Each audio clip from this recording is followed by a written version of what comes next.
y'all believe that there's equal sacrifice in a marriage? I've done more sacrificing in my marriage. Everybody says that. When I was single, I had a very surface level idea of it. I definitely let go of some things that were deal breakers for me. I gotta ask. No, you don't. Put up my red flag because I am my husband's girl best friend. I feel like if we have to put all those boundaries in place, it's probably not your best friend. Well, let me ask you this. Did counseling work for you? Is marriage what y'all expected when y'all were single? Yeah, not at all. Each of us came with expectations on how we wanted even our spiritual life to look together. Like, if I knew that before we got married, there probably would not have been an idea. You know, everything you say at the altar is fulfilled throughout the lifetime of the marriage. Yes. Life keep pressing, still we show up, growing stronger every moment. Every story, every question, built by fire, shaped by lessons. Forge conversation, where pressure puts purpose. Truth on the table, we walk it out, walk it out. You're gonna get me canceled. Forge conversation. Don't worry, I've been canceled like 7 times. You'll live through it. Hey, what's up, y'all? We back with another one. It's Forge Conversations. As always, we got a good one in store for you guys. We got the wives from 2 of the guys of last week, and they are hilarious. They are great. Stay tuned, man. Listen to the whole thing because it's really, really good. And I actually learned a lot in that episode. Coming up, the next couple episodes, they're going to be individual episodes, and they're going to be some amazing testimonies and how some people have overcome some tough stuff. So stay tuned. But we got a lot of good things in store. But let's get to it. Hey, y'all, welcome back. Welcome back. Forge Conversations. We have a very special episode. The guys from last week, I have their wives with me today. And we're gonna have a conversation, and we're gonna talk about some of the same topics that we talked about last week. So we're gonna get started. You guys can introduce yourself. You could just say your name, how long you've been married. You can give ages if you want, but that's not necessarily important on this one. Like what you do, how many kids, all that kind of stuff. So. Who's comfortable enough to start? I'll start. Okay, cool.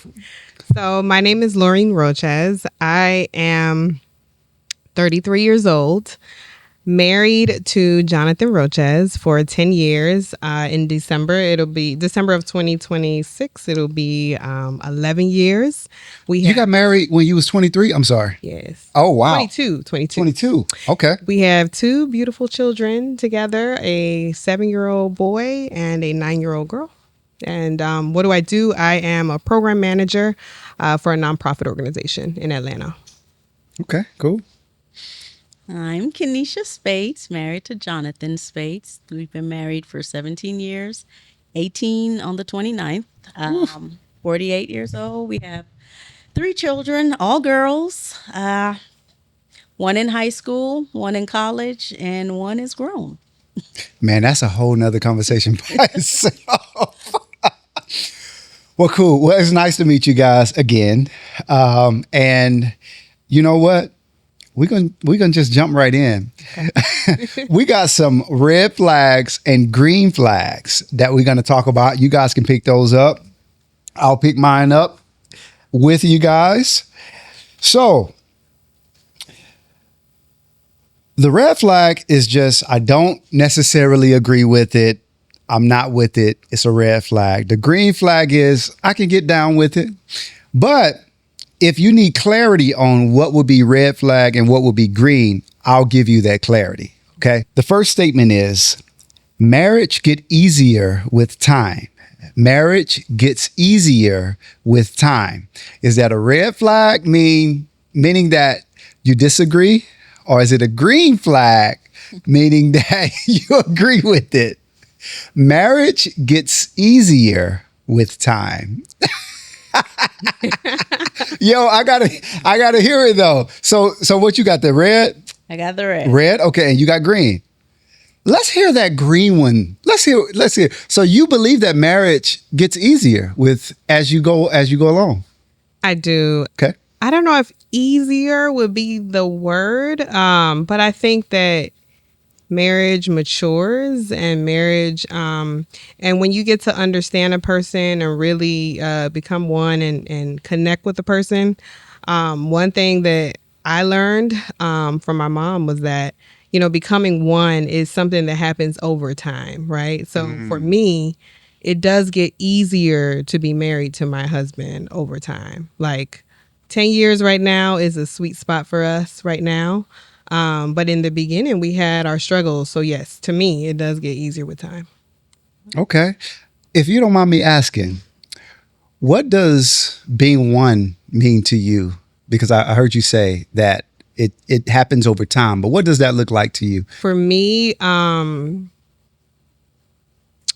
oneness really just has to do with like two people really being connected, to where like, I mean, there's a lot of things that can mean oneness for me. In my relationship is just really being, just having that deep level of commitment, connection, communication. Like it just gets deeper to where we understand each other, to where you kind of already know sometimes even what the person will think about something or things like that. I feel like over time, the more you spend that time together and really get to know each other more and more every day, like you just become one, So Woo! That's it for me. I love that. I love that. But man, that's beautiful. And you say 10 years is that sweet spot for y'all. Mm-hmm. Yeah. But I don't know any other. Yeah, well, no, yeah. No, I'm with you. I'm with you. Okay, cool. So what's your perspective? Why did you say red flag? Piggybacking off of what she said, I don't really think it's that it gets easier. That's not the word I would use. I would say, like she said, it's a more mature thing. So as you mature, you can deal with the issues that are there in a better way. You respond differently, versus when you're younger in the marriage. Yeah. Your response to things are differently. So that's why I said not easier. I got to ask you a question. Yes. Do you believe that there's equal, this not even in the questions right now. I'm just going, do you believe that there's equal, and this for both of y'all, do y'all believe that there's equal sacrifice in a marriage? Do you believe the sacrifices that you make when it comes to like conflict resolution type of things, do you believe that those sacrifices should be equal? Like both people should or do you believe that the man should sacrifice a little bit more, or do you believe that the wife sacrifices more? I feel like it should be aimed to be equal. Is it? I don't believe it is. Yeah. And I can only speak from my perspective, being married. I feel like I've done more sacrificing in my marriage. And you know what? Everybody says that. I absolutely feel like I've done more sacrificing in my marriage. I feel like I've compromised a little bit more. Yeah. And not to say in a bad way, but I've definitely let go of some things that were deal breakers for me. I gotta ask. No, you don't. I would love to know like something very surface that you can think of that would be something that you never thought that you would do when you were single, that you see that is necessary while you're married. That I would do? Yeah. When you were single, you thought that you would never do this. But when you got married, you're like, man, I got to do this because this is what it takes to keep it going. I don't know per se of what I would do. I would say more so what I let happen. Okay. That's kind of like what I would say. Okay. I'm a frugal person. Yeah. Yeah. Like I'm a saver. I am too. I don't like wasting money. And you've seen my husband. Yep. Okay. The whole sneaker fetish thing. Like if I knew that before we got married, there probably would not have been an I do. So that was one of the things. Yes, that was one of the things that I really had to learn to deal with. Give him some leniency while That's at the good. same time setting boundaries. Yeah. Oh yeah. So yeah, like before it was like, okay, let's not spend so much money on sneakers. Now it's, hey, you spend what you want of your own personal money on sneakers. Yeah. So yeah, that's kind of like what I mean by compromise. Yeah. Can you think of any? I'm gonna come to you. Okay. Can you think of anything of where he's compromised with you, and you felt like, or something that he would say in the same category of compromising? Yeah, I'm sure there's a lot. I'm pretty sure there's a lot. Yeah, it's marriage. Yeah. He likes things to operate in a functional way. Yeah. And I'm an aesthetic person. You got to break that down for me. Okay, and very basic things. Like for one, the decorative towels. I hang decorative towels. When we got married, it was like this towel racker for towels that you use. Why are we hanging decorative towels? It's a waste of space, things like that. Such a guy. Yeah, exactly. Right now, it's the table in the you room. It's like, why is this table here? People come in, they want to take their shoes off. Let's put some shoe racks up there. And I'm like, absolutely not. I want this table here. And I will say in that aspect, he does compromise a lot because I do end up getting my way a lot, But like I said, it's more middle ground when it comes to more important things. Yeah. But things like that, yeah. That's good. What you got? What would you say to the area of sacrifice? Do you think that it's something that majority of the men do or the majority of the women do, or something that actually happens equally? I think that it should, there should be an equal desire to sacrifice and That's conflict good. resolution. But the reality is that in the moment, I think it depends on who has more of the willingness in the moment to make that's the good. sacrifice. Yeah. Because for instance, if it's something that's bothering me, then my husband may be able to, he might sacrifice more in that moment because he wants to come to a resolution and vice versa. So if it's something that's really bothering him, maybe I'm sacrificing more in that moment to understand him, to come to a common ground with him and things like that. So I think that we should have equal desire, but sometimes it's going to be one person sacrificing more than the other. And I think as long as one person is willing to sacrifice, we can get somewhere. That's very true. Yeah. That's good. So I guess we'll move on to the next flag question. What if your spouse had a female best friend? Would you say, nah, I can't get down with that. That's a red flag. Or, that's okay. I get it. They're friends. They're just friends. Having an opposite sex best friend. I'm going to give that a red flag. Okay, green. Okay, red and green. Hey, that's so funny because I've seen the men's episode and I know what they said, but I'm listening. So I guess we'll start with you this time since we started with who did we start with last time? Can't remember. Okay, we'll start with you. You gave a green flag, so you're saying that it's cool, it's okay. Right. Number one, it would have had to been a relationship that was happening way before me. Yeah. Okay. And if they're best friends, we're best friends. Okay. There are boundaries. There are going to be some boundaries that don't get crossed. I don't care what, just because you're the opposite sex. But what would you say some of those boundaries would be or should be if that was the case? no hanging out alone. Yeah. Yeah, no hanging out alone. There has to be another friend in the mix someplace. Phone calls after a certain hour or things like that.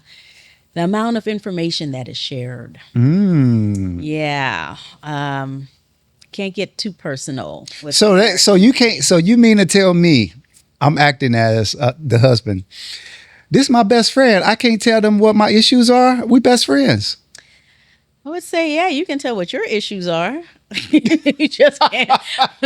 You better not be telling them nothing about me. No. I get it. Yeah, the sharing, there has to be boundaries. Yeah. There has to be boundaries just because of that opposite sex aspect. Yeah. So, I don't know. I would say be as transparent as you can without disclosing all. Yeah. Don't open any windows that don't need to be opened.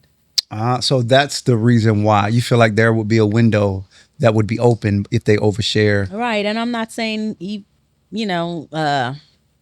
directly to the person, Yeah. but, you give the devil a footstool and, Yeah. it might not even be feelings that was already in place, but, things happen. Yeah. I'm with you. What you thinking? So I put up my red flag because I am my husband's girl best friend. That's about it. That's all he needs. I'm with you. But truly, I do think like I do think it's important for there to be like, platonic friendships between men and women. I think it's important for also men to sometimes have had good relationships with their mothers, their sisters, friends, that had nothing going on, just so that they can also understand women and sometimes get a female perspective and things like that. I do agree with that. I agree with, just also having a friend who's like an older married woman or something like that, where, there's really no lines to be crossed. And again, you get perspective on how another woman thinks, because sometimes when your wife says something, you maybe don't want to take it into consideration because she's your wife, right? But when another woman says it, it's almost like, okay, wait, women are thinking this way, or my wife is not the only woman who thinks this way, when she's really the only woman I have, relationship with, right? Like friendship with. So I do agree with the idea of, just having friends like that. But as far as like your best friend, I feel like if we have to put all those boundaries in place, it's probably not your best friend. It's probably just your friend, which is okay with me because I'm your best friend. You know what?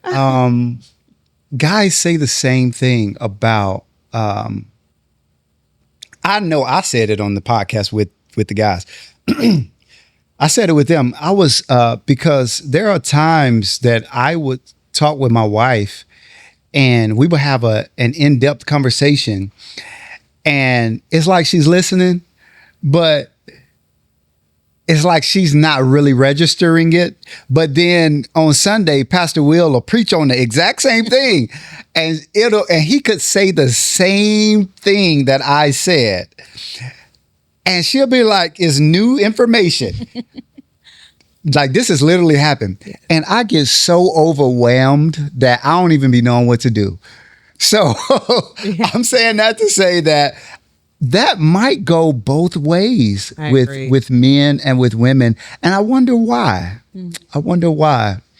Yeah, I wonder why. Do y'all think y'all have an idea of why a person wouldn't receive something well from their spouse, but if somebody else say it, even the same thing, it's like it'll make more sense that way? I think I'll just say, for me, my thought process on it is the relationship is just so close, like, like they say, naked and unashamed, right? Like it's so close that you have all different ideas and aspects of this person. You the problem is so close to you that you can almost look at, it's the way that, the proximity that you're looking at it, to where someone who is not going to take it personal, someone who has nothing to do with what you have going on, if they're saying it, now all of a sudden it's making more sense because they're not in the problem. They're not in the, know all the ins and out of, you know what I mean? Because I think sometimes when we see something, it's like, oh, there's buts, there's excuses, but you did this. There's so many different reasons why we don't want to see just what that person is saying. If somebody else is saying who has nothing to do with it, I feel like it clicks a little different. I would have to fully agree with that. even from like, even if it's not like a spousal thing, even with parenting, it's the same thing. You could tell your child something and it's like, yeah, okay. And let somebody else say it, a friend, say the same exact thing. It's like, yeah, okay. So it's that level of closeness, familiarity. That's just, That's I don't know, good. it just doesn't click the same, doesn't register the same. Do you think it would be that you don't trust their judgment on whatever the topic might be? Sometimes. Because I know with us, and like I said, I know I'm gonna be honest, I'm gonna be straight up with you. With us, what I call it is like it's like a negative filter that I believe my wife had towards me. Hopefully, is not always there, but it's like a negative filter because of everything that I've done. There has been like a filter that's created now that causes her to question things, causes her to question me, causes her to question not necessarily like if I'm doing the wrong thing, but trusting my judgment on certain things. So that filter comes up and she filters everything. But if you're talking to somebody else, then you don't have a filter there. You're just hearing what they're saying for what it is. And that's so frustrating to me. Because I be feeling like I'm cooking, like, man, then I say, you understand what I'm saying? She'll say, yeah.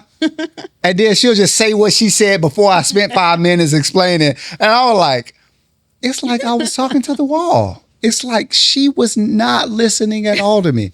And it was like, man. And then I go to try to think of like, what other kind of ways can I communicate? Because I'm from Alabama. And so I can be loud and not be upset, not be angry. Even kind of right now, I'm kind of loud. And for her, she's super gentle and soft. So me talking and being passionate, not angry or anything, she'll hear it. And I'll say something really good, and she will talk about how loud I'm talking instead of like the point that I made. I'm like, oh my goodness. So that causes me to go back. I can't allow anything to distract. So let me get softer. Let me fix my facial expressions. Let me do all of this because I want the point to be the point. But and even then, sometimes it still don't work. But we get somewhere. Yeah. But enough of me talking, y'all. But I enjoyed what y'all said though, and I understand it. And from a husband's perspective, man, it's overwhelming. But I get it. Did you want to say something? Do y'all want to say something on that? No, I just like what you said about the filter. A lot of times that goes hand in hand. And like I said, it's not just spousal. Yeah, with It's kids. anything. It's like credibility. Yeah. And as much as you might move on from a situation, there's always that inkling in the back of your head that's like, yeah, but I would also say that it goes vice versa. So where it's not always just like something that maybe my husband has said to me, but even like something I've said to him when it's coming from someone else, or even when another male, it may not be a female who has said it to where he understands it. It could be, like you said, Pastor Will or something like that, speaking on a situation or just something that I have talked to him about. It just registers different. And that's one of the things I have noticed has been good for us when we decided to go to therapy. Yes. And We get that there. ended up being one of the ways that we would hear, like you said, another, a third party, another perspective, someone who's not in the issue, who's not personable to the issue, saying something that we probably talked about in our room, Yeah. behind closed doors, and it started to make more sense to us. I decided not to choose, although it's a natural feeling for me to feel overwhelmed as well. I decided to choose not to feel overwhelmed, not to be upset, Yeah. not to be, irritated That's good. with that, Yeah. and just accept, like, God, I thank you that you use somebody to speak to my husband. And Kanisha was saying that it's similar with parenting. I don't have that issue yet because my kids are younger. Yeah. But I remember, my mom saying to me that she's like, when we got to a certain age, she would pray for someone to come and tell us the things that she would wanted to tell us, or the things that she said to us that we wouldn't listen to, right? Because you would rather the person get the information and, choose to make a change or something like that than to not have the information at all. And you're a broken record trying to tell them over and over again. So I learned to also be like, okay, don't get upset. Thank God that it got through to him. So that's where I'm at with that now. Took some time, but that's where I am now. That's so good.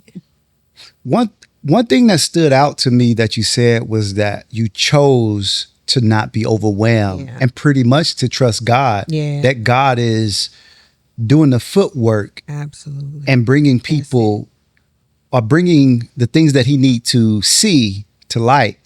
And Yeah.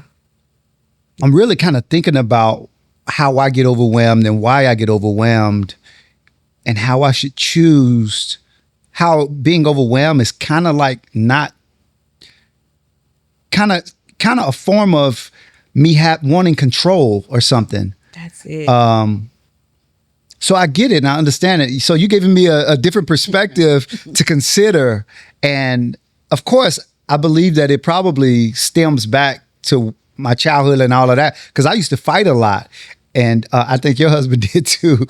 Mine. Yeah. Oh, yeah.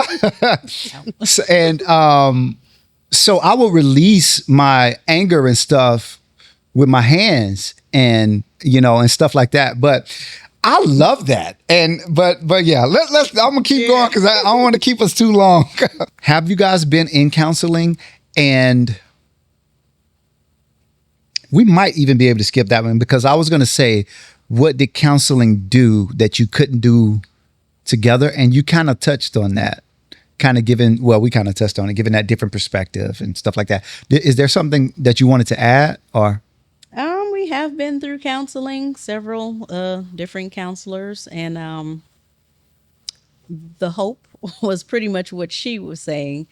Hearing it from a different perspective, from a different person, would make something click that, hey, this is an issue, or this is something that needs to be worked on, or, this needs more time. So, yeah, that's all I'm going to say. Well, let me ask you this. Did counseling work for you? At times. No, I am an advocate for counseling. Not just you, y'all. I will say this. If we would have put in the work that was necessary, it absolutely would have worked. I gotta get clarity. So when you say put in work, so were there things that the counselor, because I'm gonna be honest with y'all, it's not always easy to implement those things that the counselor suggests. Of course, hearing it on the couch, yeah, I'm gonna do this, I'm gonna do that. But in the moment, having to change those patterns is really challenging. So what would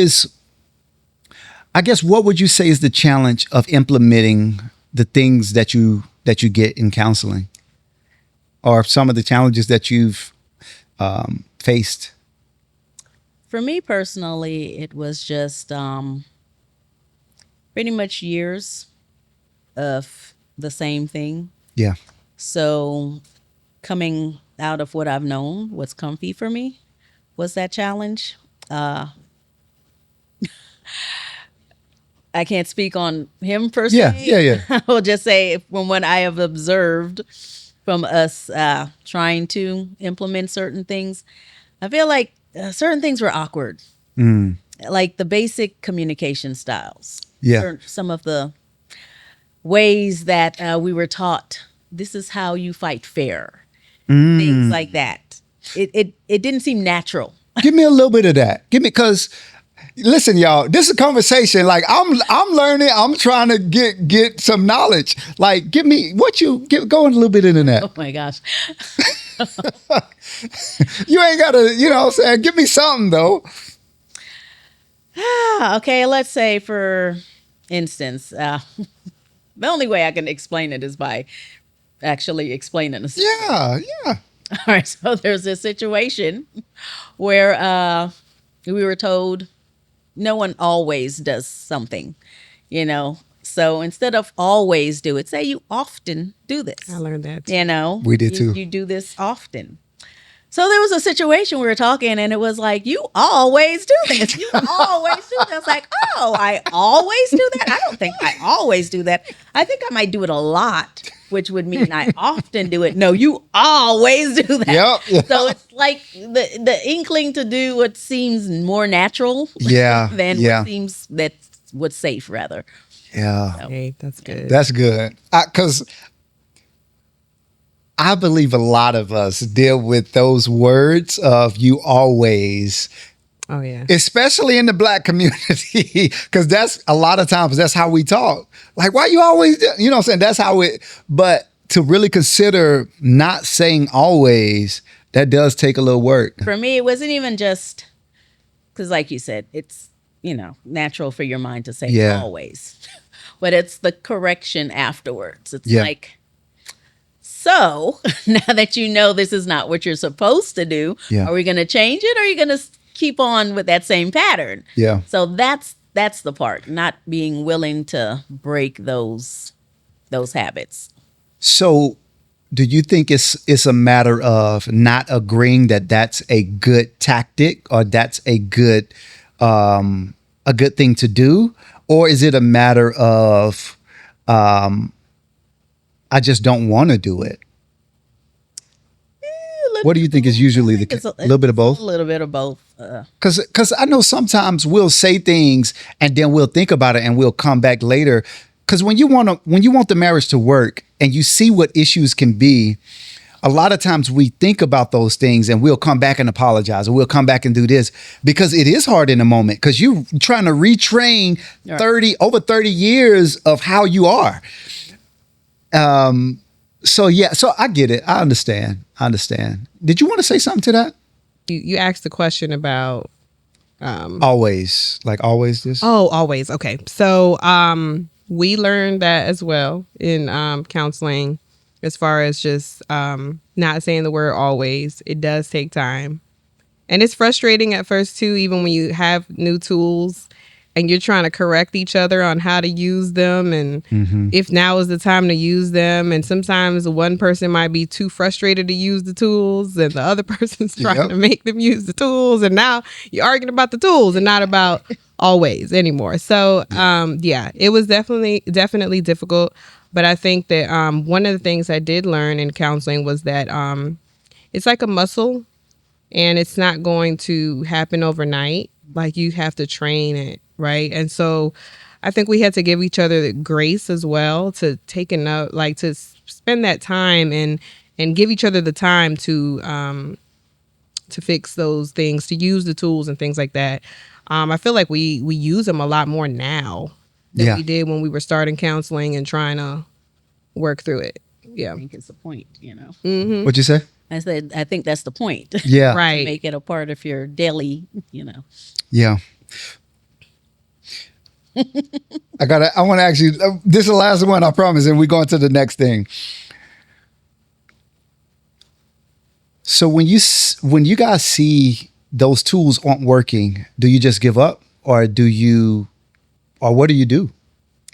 Well, being that I struggle with control, A lot of us do, honestly. You're not alone, for real.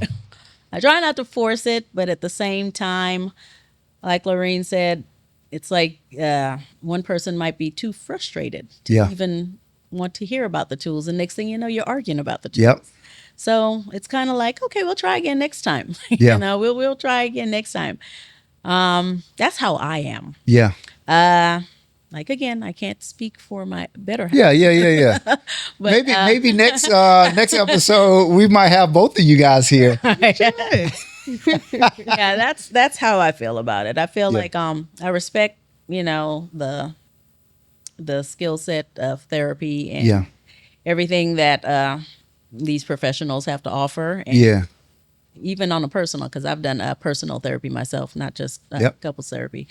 I just believe in if you're gonna do it, do the work. Yeah, got to put that work in. This is the last red flag, green flag. And after this, we're going to just have a conversation. I got some topics we're going to talk about. So is it a red flag or green flag if a person thinks you should pray as a couple? Hear me out before we raise the flags, because I know everybody say, So red flag says you don't necessarily have to pray together as long as you have your own relationship with God. Green flag says, no, we have to pray together as a married couple. So that's why I wanted to clarify, because here's the reason why y'all are thinking. Of course, every Christian couple, when you single, I get married, we're going to pray together, all of this. When you get married, it becomes a challenge because there's hurdles that you have to overcome to even want to be intimate in that type of way with the person, because your relationship with God is like your relationship with God. It don't take a lot of effort. It's like, it's almost easy to just pray by yourself.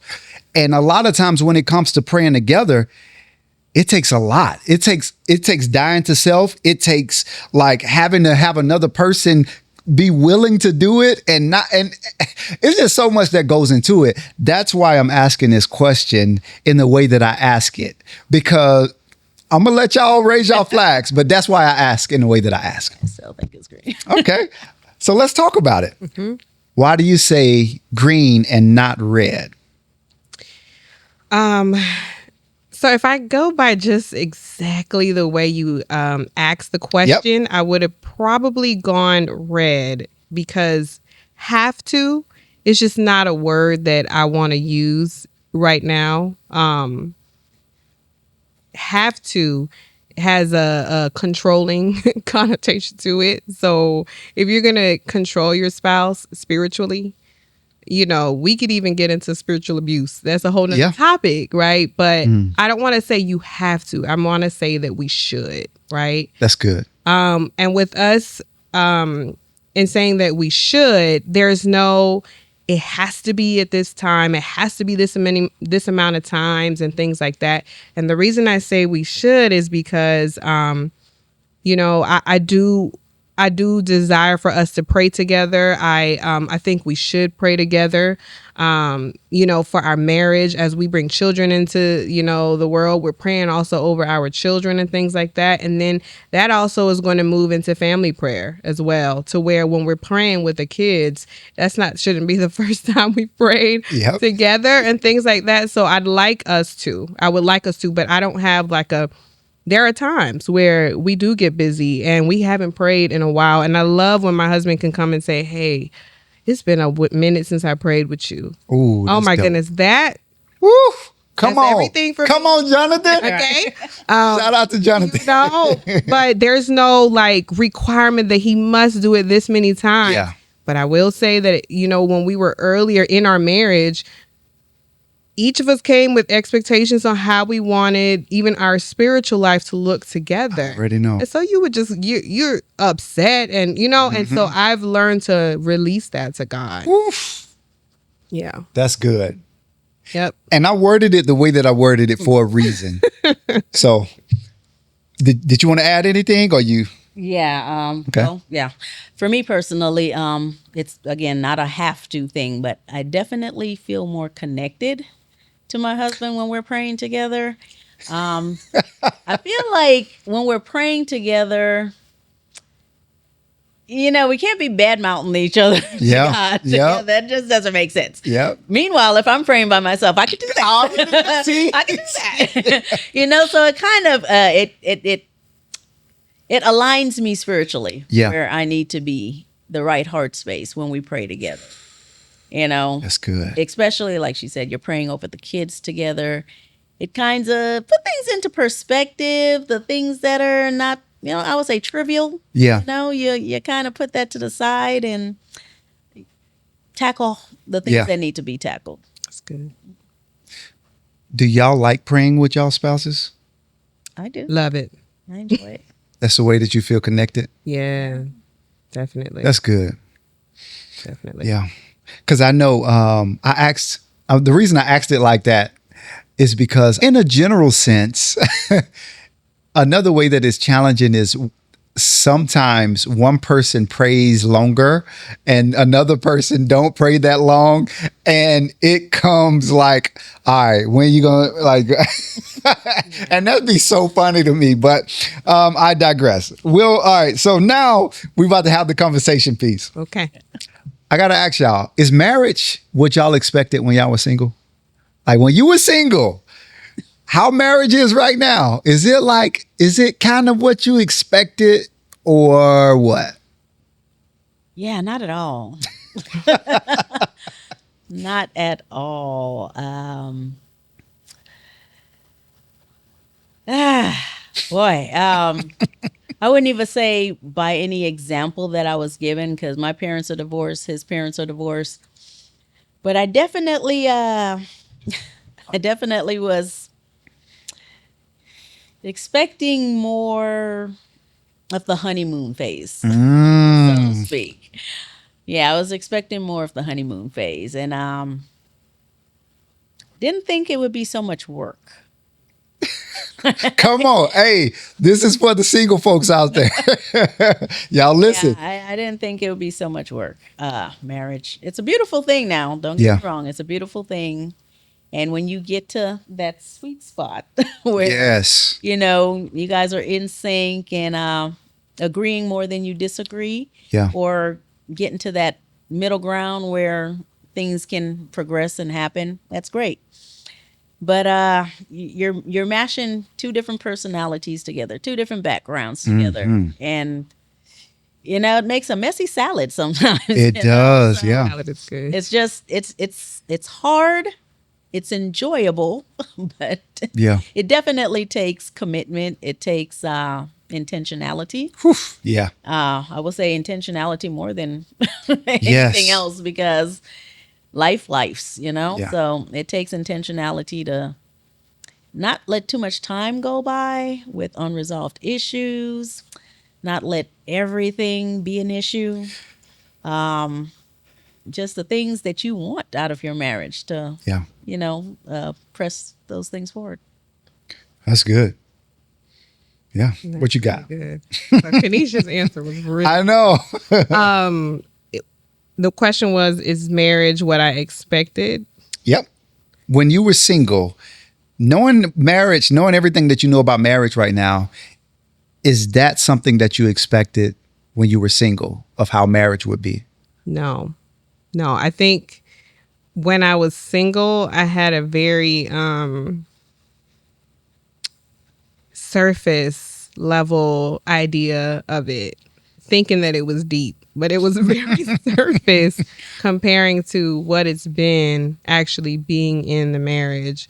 And I resonate with a lot of the things that Kanisha was saying about the work and things like that. I thought that I didn't know that it would have those different ebbs and flows of, just the life is up and down. And like when I was saying earlier that everything you say at the altar is fulfilled throughout the lifetime of the marriage. Yes. So you're, for better or for worse, and then you get the worse through sickness and health, and somebody gets sick, till death do us part. Like those type of things. People, when someone loses someone, like you get a different version of your spouse. Yeah. In all of those different times, and you have to relearn and understand and have grace, and it's work. I didn't know when I was single it would be this much work. But also I've had also some of the most enjoyable times. Yeah. While also have been, gone through some of the hardest Oh, times I of my get it. life. I understand. But yet still some of the most enjoyable times. I wouldn't have known it at this level when I was single. Yeah. Yeah. That's so one thing that I would like to say, kind of to piggyback off what both of y'all have said. I don't necessarily say we get to a point of having a happy marriage. I believe that we get to a point of having a good groove.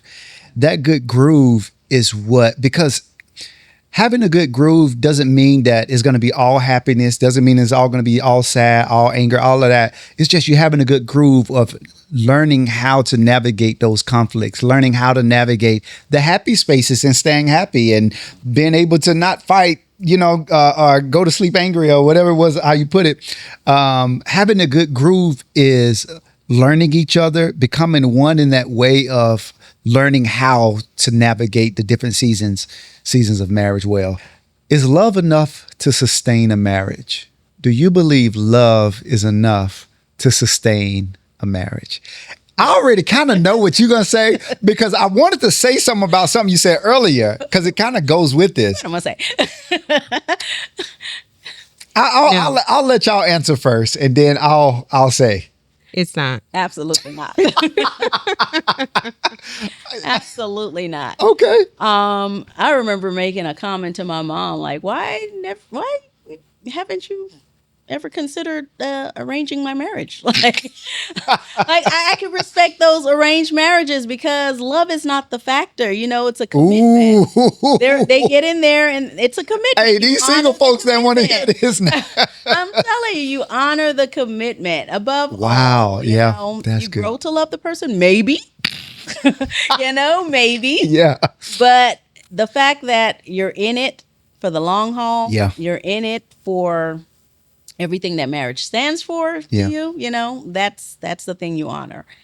Love is the icing on top of the cake is what love is. The cake, I would say, is commitment and respect. Foundation to me, I feel like it has to be Jesus. Yeah. It's a strong foundation. Yeah. Yeah. That's good, Kanisha. That's good. That's good. Yeah, I also think that love is not enough. And I learned that also by learning about marriage. A lot of times, we come in with our ideas and we're so in love with the person that we think it's going to sustain the marriage, and it's not. The love of Christ, like you said, love I think can be foundational, can be the foundation. The love of Christ can be foundation, and it should be, in my opinion. But there are other factors like wisdom and understanding. We have to have wisdom and understanding of how to work in the marriage. Wisdom and understanding of how to treat this person, how to, those type of things. A lot of factors like commitment and communication. There's a lot of things that go into it because I talked about the ebbs and flows of life.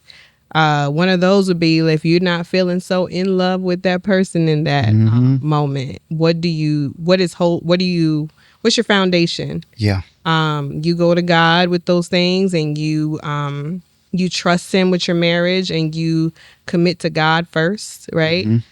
Because of the commitment, the vows that you made, because your yes was yes, you are now like, okay, I'm still going to respect, I'm still going to commit to my marriage, even when I don't feel the fluffiness of love. And then, over time, those things come back, and you have some of those moments that you're feeling those same fluttery feelings you have towards your spouse, So good. But again, if it may come and go, depending on the situation, depending on the season, right? But you still want to stay there and work through it. That's so good. One thing that I say is very controversial. I say that any marriage can work. If you have two people that are willing to put the work in, I believe that any absolute, whether it's abuse, infidelity, I believe any marriage can work because we're all imperfect people. And you get to the points, I've talked to many couples. There's not one couple that hasn't been through a hurricane season. Now, the hurricane seasons don't look the same, at all. But we all go through things. And a lot of times, especially when we're single, a lot of times we view things like we want to give up on certain things and people because we see their imperfection. Especially if we have a person that's willing to work on whatever it might be. I believe that's one of the best things that trait that a person can have because they want to work on it. But a lot of times we get blinded because we think that the grass is greener. But a lot of times what we'll do is we'll hop out and we'll go to another grass and see that we have to also water this grass. And we have to also cultivate this grass, just like we would have to cultivate our own grass. But yeah, that's one of those reasons of why I believe that any marriage could work, because none of us are perfect and we have to choose this person. We have to constantly, whoever it might be, we have to choose it. And love in itself, in this idea of love, is not what sustains it. Now, God's love, the patience, the kindness, the long suffering, the not keeping a record of wrongdoing, the like that stuff is what keeps it and holds it. But this idea of love that we have is not nearly enough. What do you value most about your husband? I'll give you time. I'll give you a little bit of time to think about it, so you don't have to worry about it. What do you value most about your husband? Most, just value.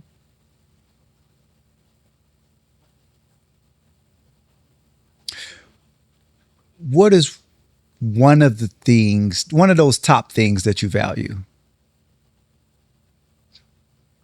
Because I want to ask you something about it. For me, there are so many things, honestly, that I value about my husband. I don't even know which one actually like. Good answer. Good answer.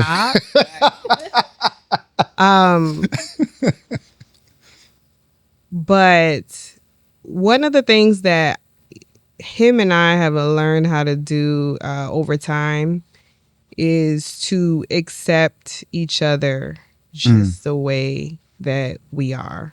Yeah. Right? Like, we're not the same person. And the closer you are to a person, the more you realize that they are not you and you are not them. Yeah, that's real. So I think I've learned to just value who he is. He is. I've learned to value his heart. Because even when there's other emotions covering, I know his heart. And that's something that I value. And I also value his strength. Like, he is just one of the strongest people I know, and not just the physical male thing that the men do, but just how he goes through things, how he processes things. I've learned to value that. So good. All right, now how you gonna top that? No, just kidding. Okay. Just one of the. I was trying to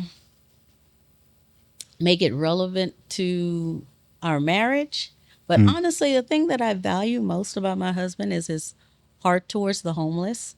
Like, from I've met him, he's always had a soft spot for the people who are displaced. Yeah. And like, even to this day, like he can find someone that I would look at and not even think they're homeless. It's almost like there's something ministering to him that lets them know this person's in need.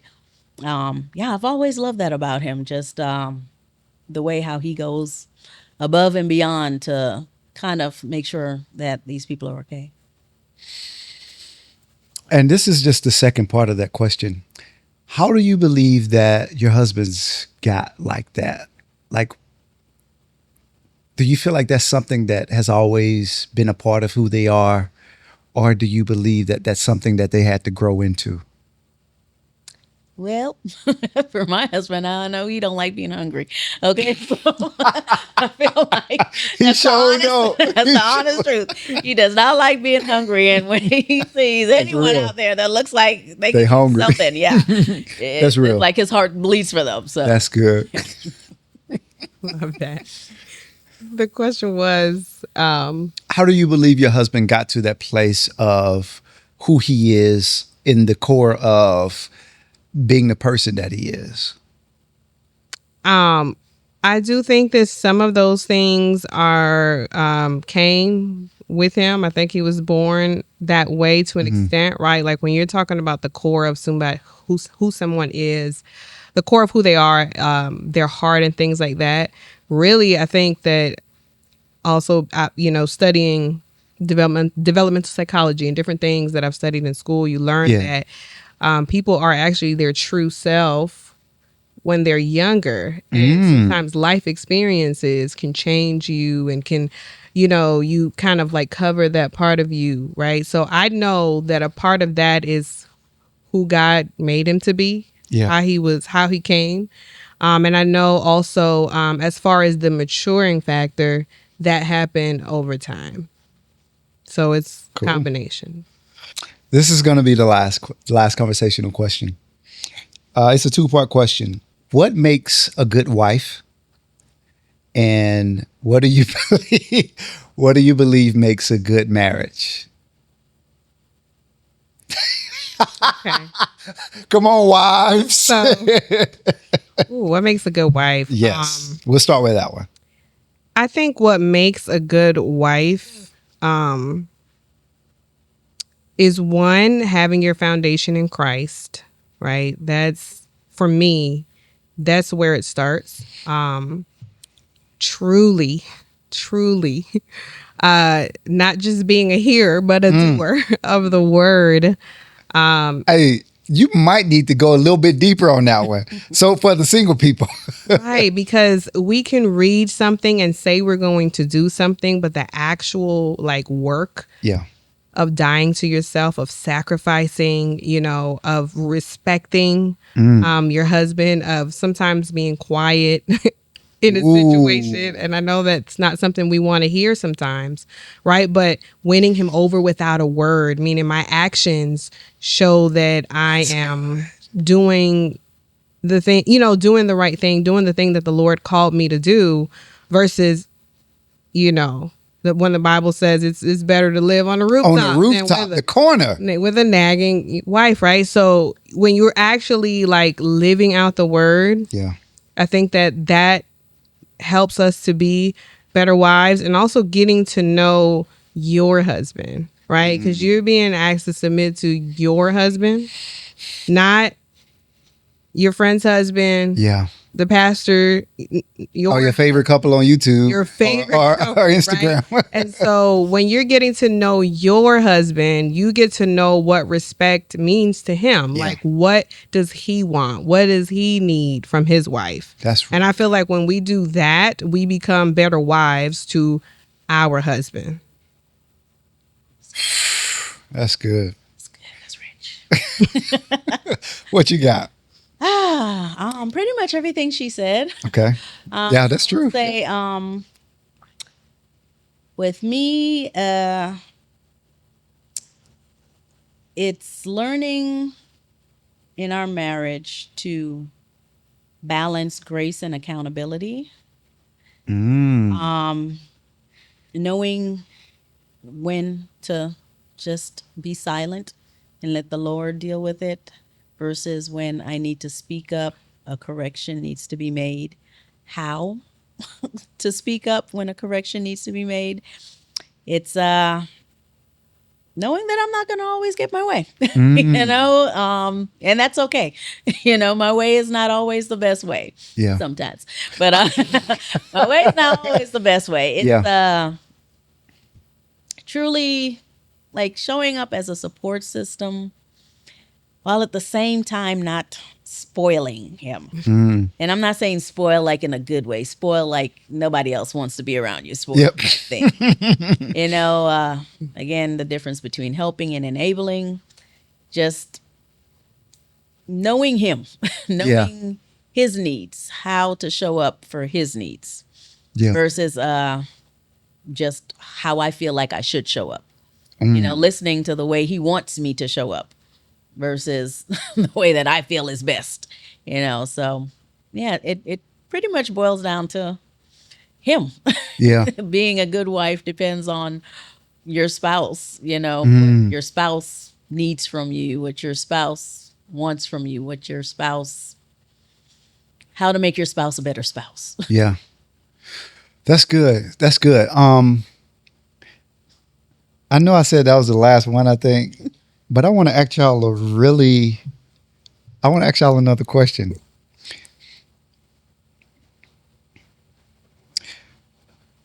Do you guys believe that you submit unto your husbands?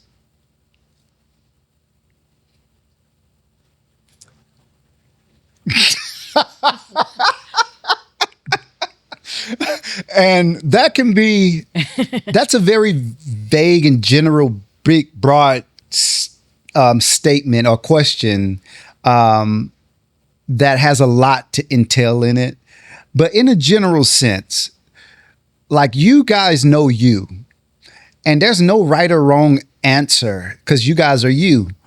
And but I want to know, in a general sense of how you guys feel in your heart, do you guys believe that you guys submit unto your, in a general sense?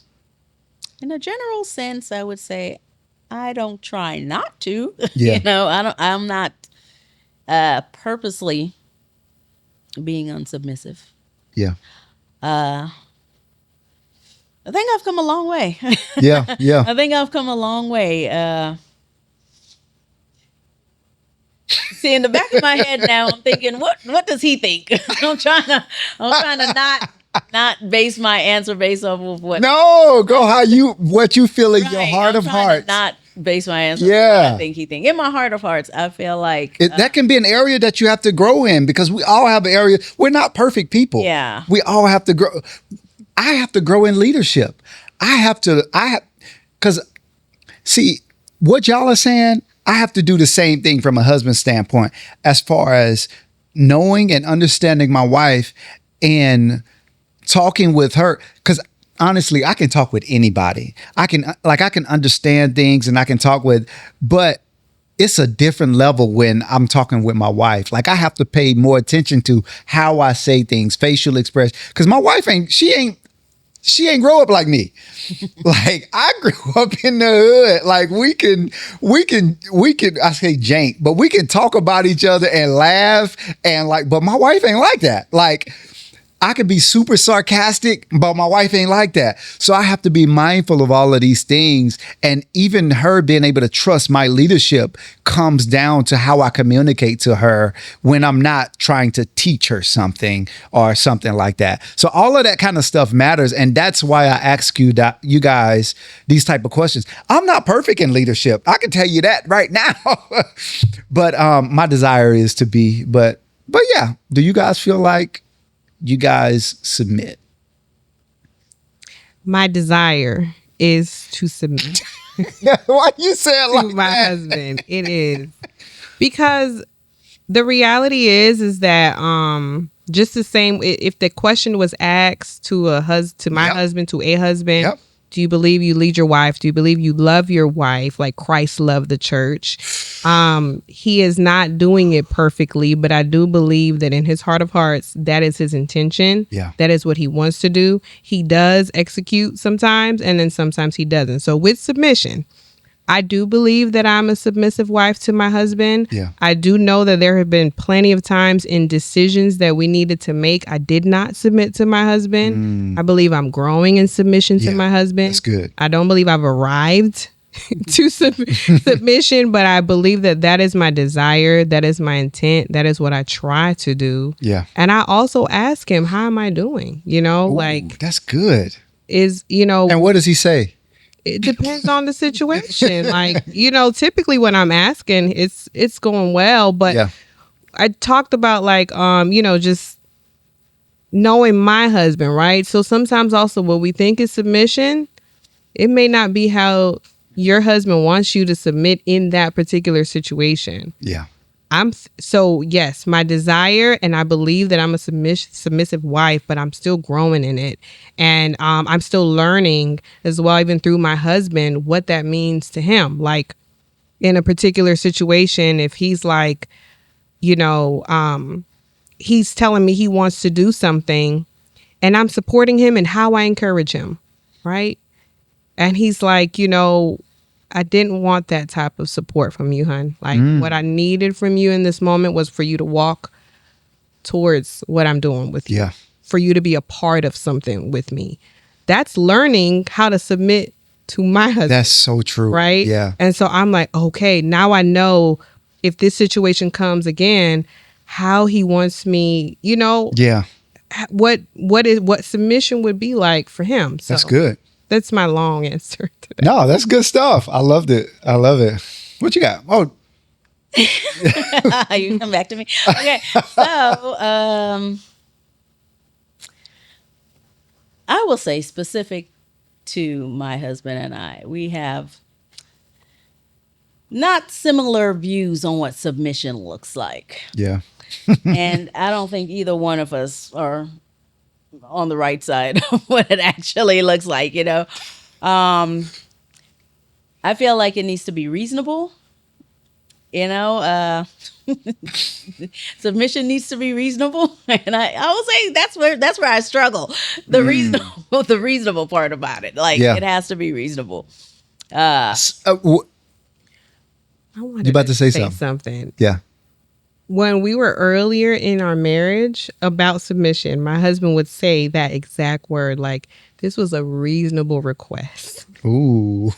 It was reasonable. It's relative. But I had to find all the whys in order to he's like, it was a reasonable request. So for you to say that, it just reminded me of how That's good. how I had to also learn, and I'm still learning, right? To Yeah. grow in that it's like, sometimes it is a reasonable request. And when we as women are just trained to, especially when you were raised by strong women, you have a way about you that you know best, typically, right? But that's not the position that you're in that moment. That's your position for your children, but not with your husband. And so I haven't heard that lately. So that makes me think that maybe I'm doing better as it pertains to submission, because my husband is not saying to me, it was a reasonable request, honey. A reasonable request, babe. Like, so just something to think about, that sometimes we make it more complicated than it needs to be. Sometimes also it's difficult to allow and just trust God with the decision. And I have to learn that we want to go in the same direction. Sometimes the how is what's the problem. I want to do it this way. You want to do it this way. Absolutely. And relinquishing that control, that even if the way that he wanted to take us made a bit of a mistake, we didn't die. We're still here. We're not hurt. Like, nobody's in danger. I would even add to that God will bless that, because Yes. you're honoring what his word says by submitting. Yes. Even when it feels uncomfortable, I believe God's hand would be on it, because you're inside of his protection of his word. Yes. But I'm with you. And he said to me, like, would you rather me like not learn how to do this, and because you never wanted me to make a mistake? And I had to really think about that That's so good. and say, okay, So much I can say about that. I got to let it be, Yeah. and realize it's okay. Like, I can trust God with my husband in this decision that he's making. So It's good. Did you want to add anything? I don't even know if you You don't even know what. I don't know if you answered yet or not. sorry, go ahead. You don't know if I answered yet. Yeah, because I'm And you dancing around it. So, I'm still going to go back to that reasonable request. Like, I feel like that's where I struggle most. Yeah. I think the the big areas, I think I do better in, like big decisions that need to be made. good. I think I do better in. As far as what? Submitting to those? Yes, about, as far as submitting to those. Mm. Just being like, okay, I don't agree, but we're going to go ahead and do it that way. It's the more trifling matters that I give pushback. I'm not gonna lie. It's the more trifling matters that I give pushback. I want so bad to go into that, but I can't. We gotta wrap up.